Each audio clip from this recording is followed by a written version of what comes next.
Welcome back to an episode of Five Angry Men. With me, as always, are Todd, Stu, Derek, and Chris. And today's topic is we're going to talk about our top 3 thrillers from 2021. So with that, let's just jump right in and go to Derek.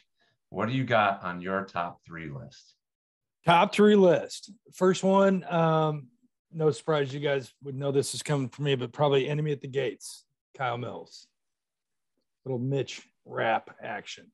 Number 2, I would say Sons of Valor by Andrews and Wilson. The new series for them. Really liked it. Good book. And last, Razorblade Tears by S.A. Cosby. Great book. Great book. Those are 3 extremely solid choices. I might have a few of them on mine too. I may also be batting above 500 on this.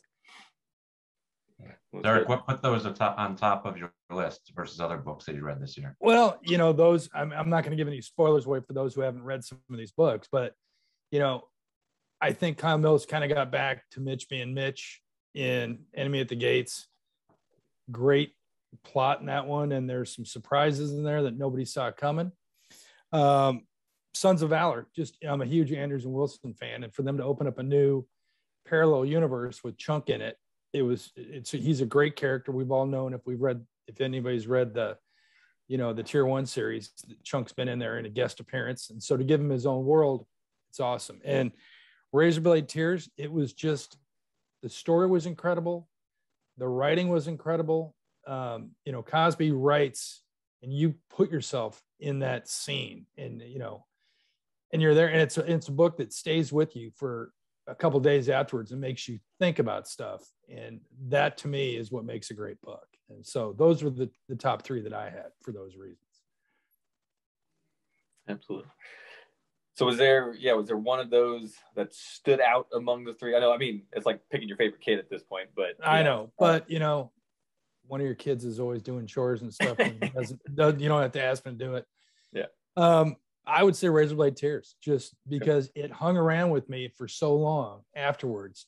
Just the story was incredible. It was a great story. Yeah. So I would say Razorblade Tears is probably my best. Nice.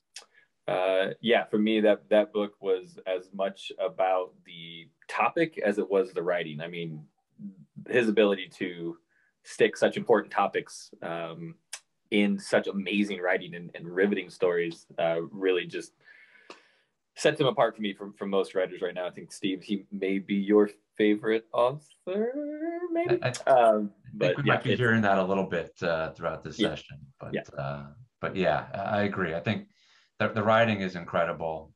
The way he's able to make metaphors and similes are without peer. And to your point, the topic is incredibly timely too. So it's hard to beat that combination. Yeah. Didn't he write that agree. a few years ago? I think the fact that it's still timely, it kind of shows you how far we've not come on a lot of things. Right. Yeah. Awesome. Well, Todd, since you're already talking, what about you? What Shocker. Shocker, Todd Stock. All right. So Derek stole 2 of my 3. Not that you stole. They're that good. So first up, Razorblade Tears, obviously illustrated one. I thought that was great. Enemy at the Gates. For me, Derek, I'm with you. I think it's a combination of old school Mitch rap book, but Kyle's own unique flair on it. So I'm loving this kind of combo that he's got going. And then third, shout out to K Money for turning me on to Mr. England. It's The Lion's Paw. And you guys know that I love kind of large scale warfare books like Red Metal. I'm a huge, Gabriel Allon fan, so I love me some espionage, and then 90% of what I read is military operator. This book combines all 3 incredibly. Like if he had focused on any one of those aspects, it would have been great. But seriously, it was like a Red Metal, Gabriel Allon, and Ward Larson book smashed together, and I was blown away. I mean, it's like, you guys need to read this book. It was fantastic. It's longer. It's Greeny style. It's thick, but definitely check that out. And all props to K Money. And which one was your favorite out of those 3? Man. All right, I'm not going to beat that horse. Razorblade Tears is probably my book of the year. But the Lion's Paw, it blew me away. It really did, because it was such a a phenomenal amalgamation of my three favorite subgenres. So I'm gonna go Stephen. Everyone's taking Cosby for good reason, but I'm gonna throw Stephen in there. It was the book I think I just enjoyed from a pure entertainment standpoint. So I'll go with that one. Nice. Awesome. All right, Chris, what about you? Well, my top three were Enemy at the Gates. My second one was Razorblade Tears. And my third one, I have The Island by Ben Coase. Yes. They all had a very strong, I guess, characteristic to them. And I thought they were all different in their own aspect. I think Coase did a really good job with giving a tremendous amount of action and depth. I think that Kyle Mills did a tremendous thing with the plot. I love the plot line. Mitch was true and authentic. And then Razorblade Tears, I thought, was extremely emotional and timely, like you guys were saying. So I think if I had to pick one, I think I look forward to Mitch Rapp the most. And I think Kyle Mills blew it away with Enemy at the Gates. But I could make a case for the other two as well. So there's not – I tied for first for me for all three of them. But I think that Enemy at the Gates, if I had to pick one to read again, I wouldn't pick Enemy at the Gates because I think it was that much better. I think they were all right there on the top. But the emotion was so hard hitting in Razorblade Tears that I don't know if I want to read that again right yet. Like it was very, it was very authentic and genuine. And S.A. Cosby does a tremendous amount of, his wordsmanship is great that you can just feel the book as you're reading it. And you're like, all right, this is tough. Yeah. So. And I'll be honest with you, it's almost one of those books where you don't need to read it again right away because it sticks with you so hard. Like there's some books where you're like, oh, I need to read that again. But no, it stuck with me for sure. But dude, The Island was just an explosion. I mean, if I think I said if I could pick one book to be turned into a film instantly, that's it. I want to see that on the big screen. That thing was, I loved it. I think if that was turned into a film, it would draw a lot of people from different walks of life to enjoy that. That's not just tailored to a single, set of people. It's emotional. Very broad. It's got action. It's got drama. It's got political attributes from every walk of life right now. So a really cool penthouse. Yeah, I think I enjoyed The Island more because there wasn't a Dewey and Grace book last year. I kind of forgot how great they were until I started reading it. And I was just like, oh my God, I forgot how amazing Coase how great Coase's writing is. Yeah, I had that one like in fourth place, but I didn't want to pull a Miller and come up with like 4 or 5 top 3.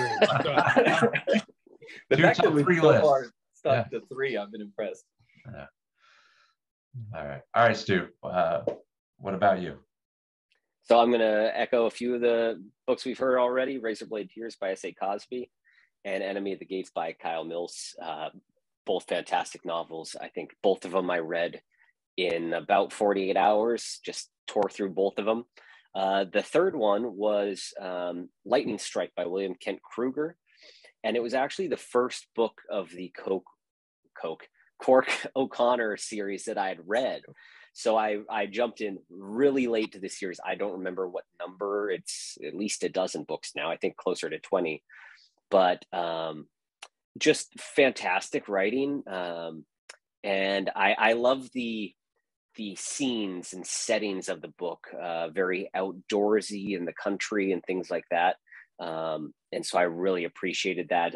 It was also a quick read for me, but something brand new, which was a lot of fun.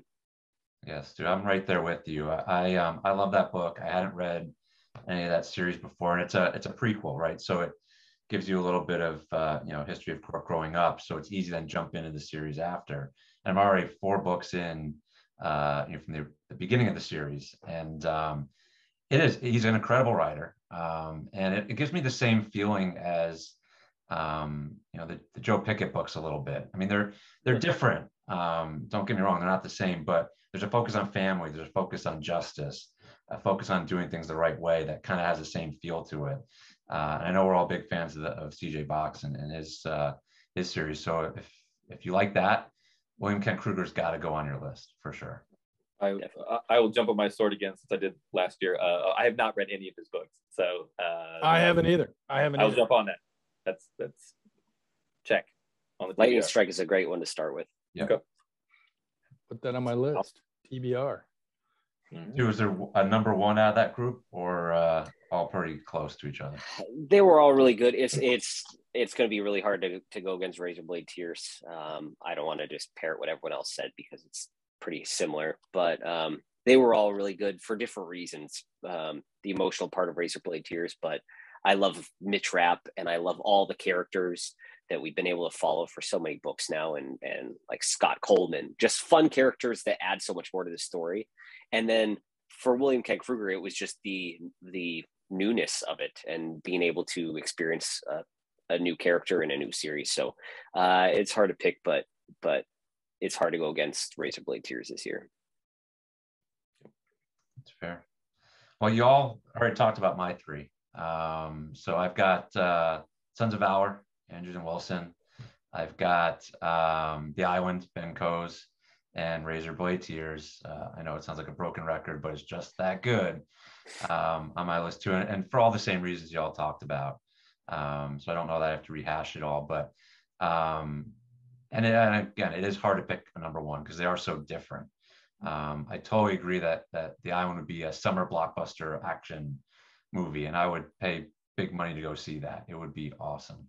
But for me, I always, at the end of each book, I always say to myself, what does this book make me feel? I'm looking for an emotional connection to the characters, to the story, and no one has ripped me apart emotionally more than S.A. Cosby the last 2 years with Blacktop Wasteland and now Razorblade Tears. He's become my favorite author in very short order. So that one will rise to the top for me, but you can't go wrong with any of those or any of the other books that you all mentioned. They're all fantastic. It was a great year for thrillers. It really was. Even though we all had similar top threes. Yeah, right? I was like, how long did it take you to get down to three, though? It took me a long time. Yeah. Exactly. I mean, I started with a list of, I think, 20 and had to pare it down. It was a really good year. And certainly anyone can check out the Best Thriller site and see our thoughts on a host of books from the year, and probably can't go wrong with anything that we've reviewed in 2021. Awesome. Any last parting shots or words of wisdom from the group? No, keep reading. Open those wallets, buy some more books. All right. Well, in that case, that's it from the Five Angry Men. I'm Steve, along with Stu, Derek, Chris, and Todd. Thanks for watching, and we'll catch you soon.